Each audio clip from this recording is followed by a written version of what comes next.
오늘 기업, 오늘 사람. 증시가 개장하기 전에 알찬 정보 미리 알아보는 시간입니다. 김대호 박사님과 함께하겠습니다.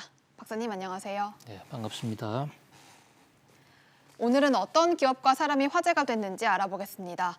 먼저 지동섭 SK이노베이션 대표입니다. 다음은 박근희 CJ대한통운 부회장, 그리고 박종원 두산그룹 회장과 두산중공업입니다.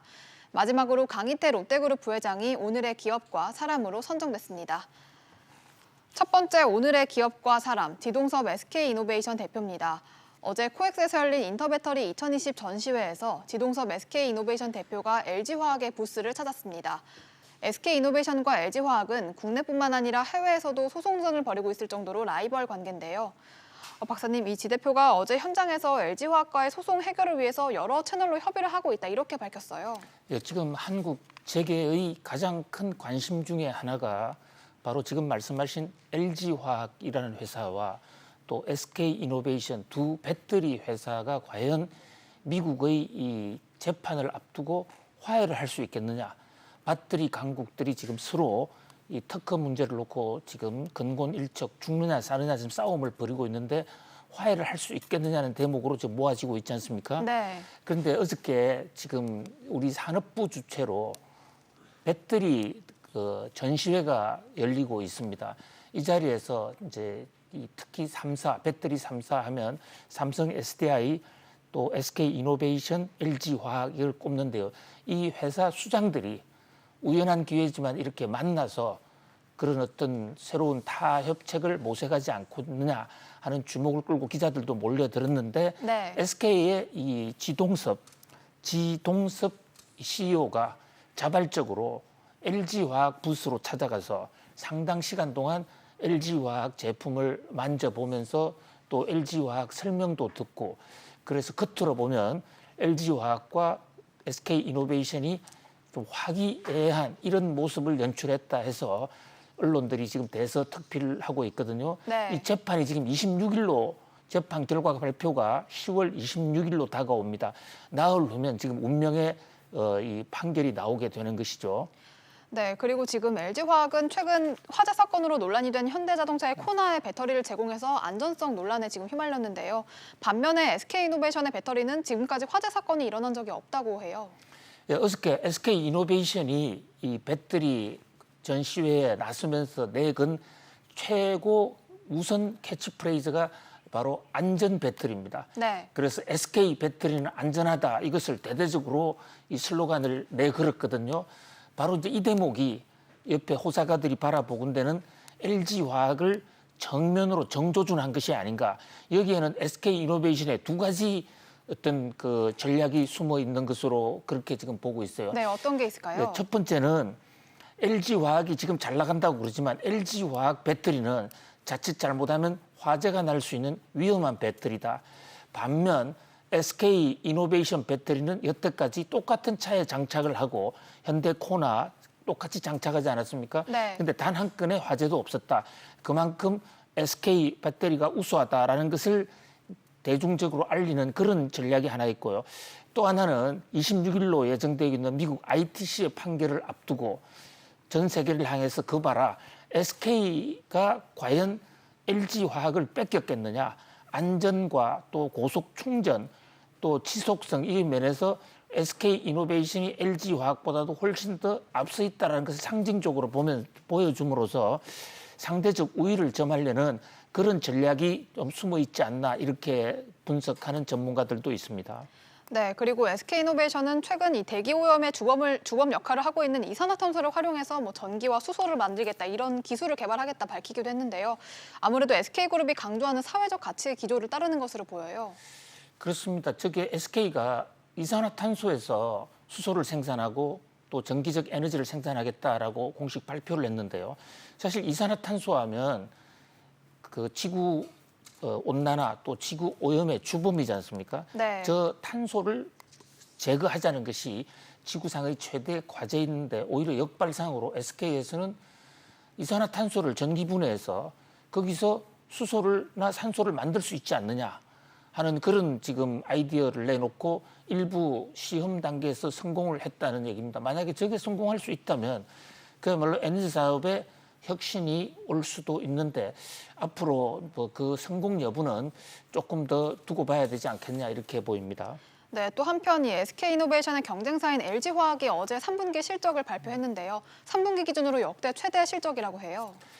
LG화학이 어저께 이제 공식적으로 3분기 실적을 발표했습니다. 그런데 불과 10일 전에 10월 12일이죠. 12일 날 3분기 잠정 실적이라는 것을 발표하지 않았습니까? 네, 그때 이례적으로 발표를 했었죠. 그래도 처음으로 잠정 실적을 발표한 것이죠.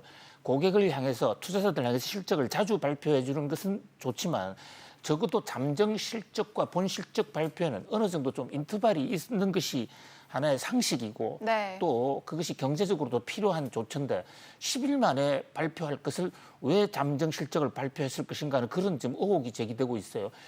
또 나타난 실적을 보니까 10일 전에 발표한 10월 12일 날 실적과 어제 발표한 실적이 거의 똑같거든요. 네. 그렇게 앞으로 잠정 실적을 발표할 것 같으면 삼성전자처럼 잠정 실적 좀 더 빨리 그러니까 9월 30일 날 분기가 끝나자마자 바로 한번 대충의 가이드라인을 주고 그 이후에 한 달쯤 정밀 조사를 해서 발표하는 게 좋지 않겠냐 이런 생각이 듭니다만 어쨌든 이 대목이 특히 정권 시장에서 주목을 끈 것은 지금 LG화학이 다음 주죠. 지금 분사 네, 배터리 부문 분사를 앞두고 있죠. 주주총회를 하죠. 거기서 주주들의 지지를 받아야 되는데 지나간 성적을 실적을 가지고 이제 주주들을 안심시키기 위해서 주주 달래기를 하는 것이 아닌가.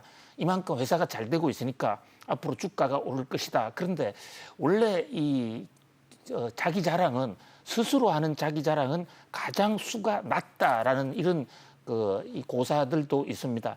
객관적으로 제3자가 알아주는 그런 평가가 되어야 되는데 그런 면에서 보다면 LG화학으로서는 지금 가장 큰 관심사는 어떻게 자동차 코너에서 야기되고 있는 이 화재 사건 이부터 빨리 벗어나느냐 하는 그 대목이 더 중요한 가장 큰 그룹의 현안이 아닐까 그런 생각을 해봅니다.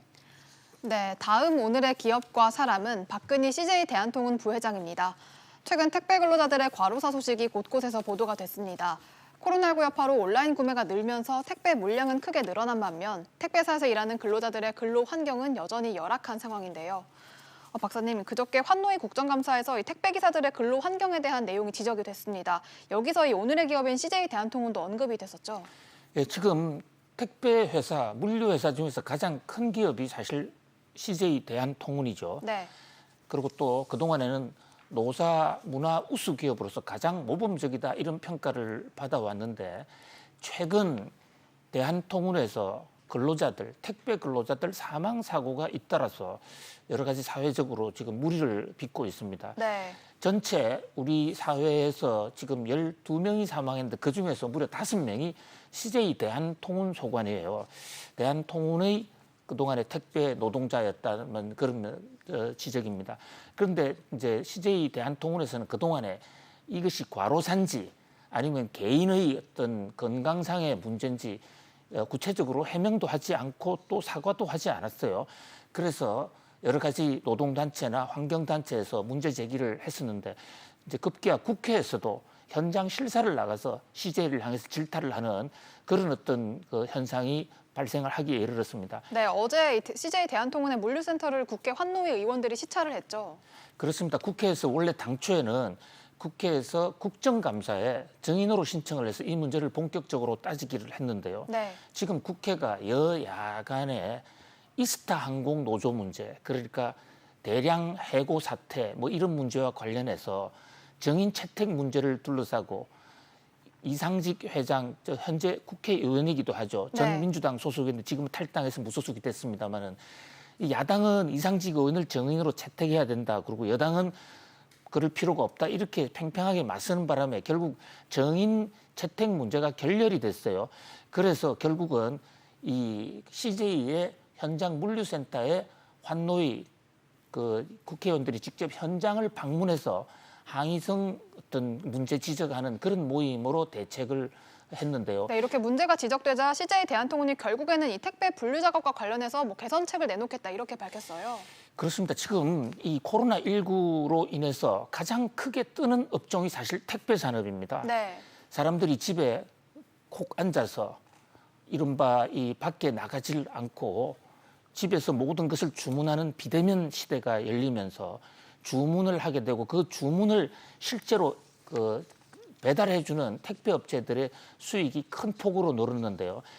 회사가 잘 되면 이 회사의 경영주는 물론이고 또 근로자들도 함께 잘 돼야 되는 것이 이제 일방적인 상례고 또 그렇게 돼야 되는 것이 당위론인데 우리나라 택배 회사들 특히 이제 CJ 대한통운의 경우에는 주주들은 돈을 많이 벌었는데 근로자들에게는 오히려 더 근로 여건이 악화되고 있다. 네. 거기서 심지어 사망자까지 늘고 있다.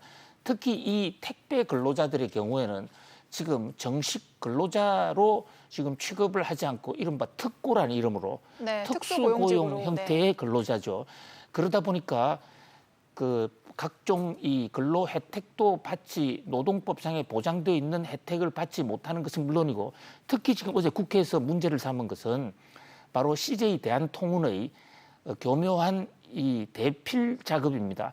그러니까 현재 지금 특고 노동자들의 경우에는 본인이 산재 사망을 했거나 어떤 피해를 받았을 때 재해를 받았을 때 산재보험을 가입을 해서 보상을 받을 수가 있어요. 네. 그런데 그 이제 산재보험을 회사도 반을 내고 직원도 반을 내지 않습니까? 바로 이 대목에서 회사가 경비를 줄이기 위해서 CJ 대한통운의 경우에는 그 택배 노동자들, 특고 노동자들에게 그 사람들의 동의가 없이 회사 측이나 또는 그 회계사 회사 등을 동원해서 그 가입하지 않겠다는 서명을 인위적으로 받아냈다는 겁니다. 네. 이제 그런 면에서 이것은 공문서 조작일 수도 있고 노동행위의 큰 도전일 수도 있거든요. 그런 면에서 지금 CJ 대한통운이 굉장히 그 회사의 도덕성 문제까지 지금 크게 문제가 되고 있는 그런 상황입니다.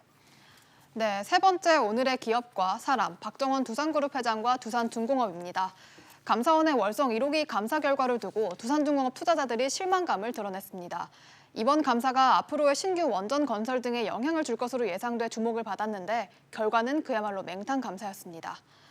박사님, 두산중공업은 그동안 탈원전 정책으로 인해서 경영에 타격을 받았다 이런 지적을 많이 받았었는데요. 감사 결과가 애매하게 나와서 주가에 뭐 호재도 악재도 아닌 그런 상황이 됐어요. 그렇습니다. 정권 투자자 입장에서는 좀 실망이 상당히 컸을 것으로 보입니다. 네. 그동안에 두산중공업에 투자하고 있던 많은 투자자들, 두산중공업이 경영이 어려워지고 구조조정에 들어가고 주가가 떨어지고 해서 마음고생이 참 심했거든요. 그런 와중에도 그나마 하나 희망을 가졌던 것은 바로 감사원의 감사입니다. 감사원이 월성 1호기 감사를 국회에 요청한 이후에 300 며칠 이상 동안 아주 심사숙고를 해오지 않았습니까? 네. 그래서 최재형 감사원장이 그동안에 정부와의 갈등을 빚으면서도 공직자로서 소신을 굽히지 않고 정확한 어떤 의견을 내놓을 것이다. 특히 이 두산중공업 투자자들은 월성 1호기 감사가 잘못됐다라는 그런 평가와 그에 따라서 이제 두산중공업이 주력하고 있는 원전 산업이 다시 재개될 수 있지 않겠냐는 그런 기대가 상당히 높았어요. 그런데 말씀 주신 대로 막상 나온 걸 보니까 이 감사원의 감사는 적어도 두산중공업 투자자들이 바라보기에는 맹탕이다. 네. 아무 알맹이가 없다. 산업자원부 공무원들의 이 서류 조작, 서류 파쇄 행위 거기에 대해서는 문제를 지적했지만 정작 월성 1호기가 타당성이 있냐 없냐 하는 부분에 대해서는 우리가 평가할 대목이 아니다. 평가의 한계를 느낀다라고 꼬리를 내린 그런 모습이거든요. 그렇다 보니까 두산중공업 투자자 입장에서는 감사원의 결과가 나왔지만 그 핵발전소의 해체 작업, 이 작업은 계속 빠른 속도로 진행될 것이고 그렇다면 두산중공업은 주가가 계속 떨어질 것이 아니냐. 그야말로 멘붕 상태입니다. 네, 이렇게 두산중공업의 주가가 좀 중요한 게 두산그룹 입장에서도 이 두산중공업을 중심으로 이 자금을 마련하라는 자구책을 내놓기도 했었는데 이 앞으로 이 두산중공업의 주가에 따라서 자본을 얼마나 확충할 수 있느냐가 정해질 수 있다고 해요. 그렇습니다. 두산중공업은 결국은 두산그룹의 지금 이 부실을 몰고 온 내관이고요. 두산중공업의 자금 사정이 상당히 어렵지 않습니까? 그래서 그것을 결국은 수출입은행이라든지 산업은행으로부터 긴급 금융 자금을 긴급 구조조정 자금을 빌려오는 대가로 그동안에 많은 회사를 처분해서 구조조정도 했는데 가장 핵심적인 것은 지금 12월로 예정하고 놓고 있는 두산중공업의 유상증자. 네. 유상증자라는 게 정자를 하면서 시중으로부터 그 주식을 판 대금을 끌어들여서 두산중공업의 정상화를 기하겠다는 것이거든요. 어떻게 보면 1년여 끌어왔던 두산중공업의 정상화에 하나의 그 활용 점정, 마지막 피날레라고 볼 수가 있어요. 이 대목은 이 주가가 올라야 또는 주가가 오를 것이라는 확신이 있어야만 유상증자도 많이 되고 네. 또 유상증자 대금도 높이 받을 수가 있거든요. 그런데 이제 어저께 나온 감사원의 이 감사평가 결과에서 앞으로 두산중공업의 핵 터빈이라든지 이런 물건이 별로 팔려 나갈 것 같지가 않다. 이런 그 전망이 나오면서 유상증자가 과연 될 수 있을 것인가, 또 가격도 대폭 떨어뜨려야만 되지 않느냐 해서 두산중공업의 고민은 깊어만 가고 있습니다. 네, 마지막 오늘의 기업과 사람, 강희태 롯데그룹 부회장입니다. 이번 국정감사에서 롯데의 갑질이 수면 위로 떠올랐습니다. 우선 지난해 11월에 공정거래위원회가 롯데마트가 삼겹살 납품업체에 갑질 행위를 했다며 411억 원의 과징금을 부과했다고 하는데요. 박사님, 이때 정작 피해를 입고 공익신고를 한 피해 업체는 피해 보상을 제대로 받지 못하고 있다고 해요. 네, 국회에서 국정감사장에서 폭로가 된 내용인데요. 네. 이 공정거래위원회가 롯데마트를 대상으로 그 하청업체들의 갑질을 했다. 그래서 400원 과징금을 때린 지가 1년이 됐습니다.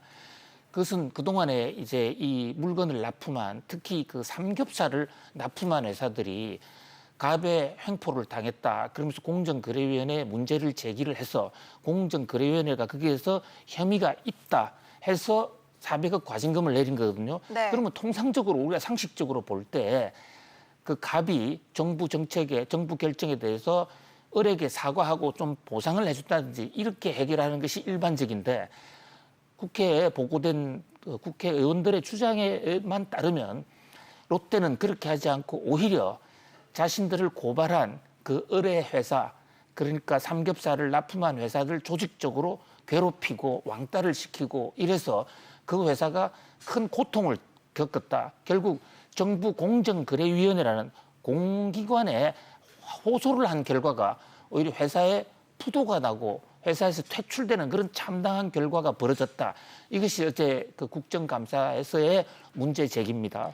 네, 그리고 또 롯데 상사가 쌀을 도정해서 판매하는 업체인 가나안에도 갑질을 했다는 의혹이 제기가 되기도 했습니다. 현재 법적 공방을 벌이고 있는데 양측의 입장이 정말 다른 모습이에요. 그렇습니다. 롯데는 그동안 이제 갑질 문제 때문에 무리를 참 많이 빚어왔는데요.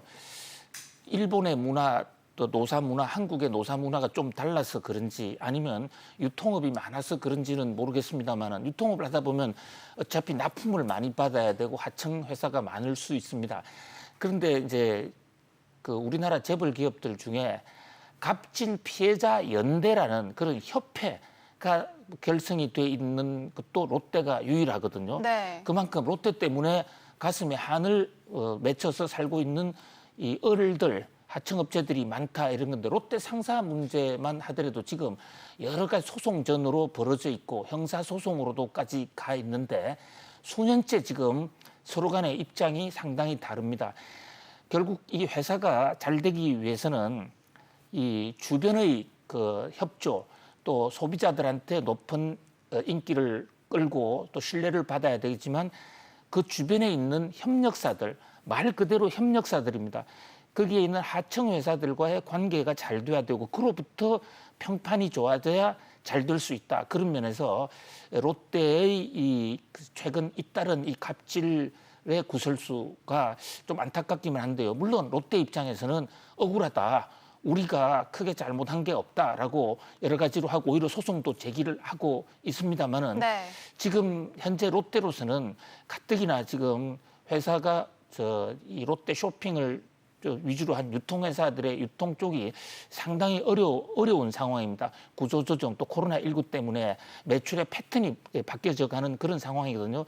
그런 면에서 이 을과의 관계도 어떤 소극적인 내 잘못이 없다라는 것을 한 걸음 더 나아가서 내 가족이다라는 마음으로 동고동락하는, 상생하는 그런 문화로 좀 거듭나야 되지 않을까. 그런 면에서 새로 지금 신동빈 회장, 특히 저 아들까지 제3세 경영에 신유열 씨까지 네. 경영에 참여시키고 있는 롯데로서는 좀 경영 문화를 좀 혁파해 봐야 될 거 아닌가 이런 생각을 해 봅니다. 네, 박사님, 그런데 궁금한 게 이 지난해 롯데마트가 411억 원의 과징금을 부과를 받았는데 이 과징금이 피해 업체에게는 뭐 보상이 되지 않나요? 그렇습니다. 현재 그 정부의 과징금을 그대로 굉장히 중요한 지적을 해주셨는데요. 그것은 전국고로 들어가는 것이지 네. 그것이 과징금이 나온 금액이 피해자한테 가는 것이 아니고 이 그 피해자 보상은 민사 소송을 통해서라든지 아니면 자발적인 어떤 이 보상을 통해서 서로 간의 합의를 통해서 가야 된다. 그런 면에서 지적해 주신 대로 지금 우리나라 공정거래위원회 이 보상금 제도, 이 제도도 예를 들면 이 갑질이 지적된 회사에 대해서 을에게 보상을 충분히 해줬을 때는 이 공정거래위원회에 과징금을 깎아준다든지 그렇게 하면서 종국적으로 을을 보호할 수 있는 그런 과징금 체계로 좀 더 선진화됐으면 한다는 그런 전문가들의 지적도 나오고 있습니다. 네, 지금까지 오늘의 기업과 사람 알아봤습니다. 내일도 알찬 정보로 돌아오겠습니다. 박사님 감사합니다. 고맙습니다.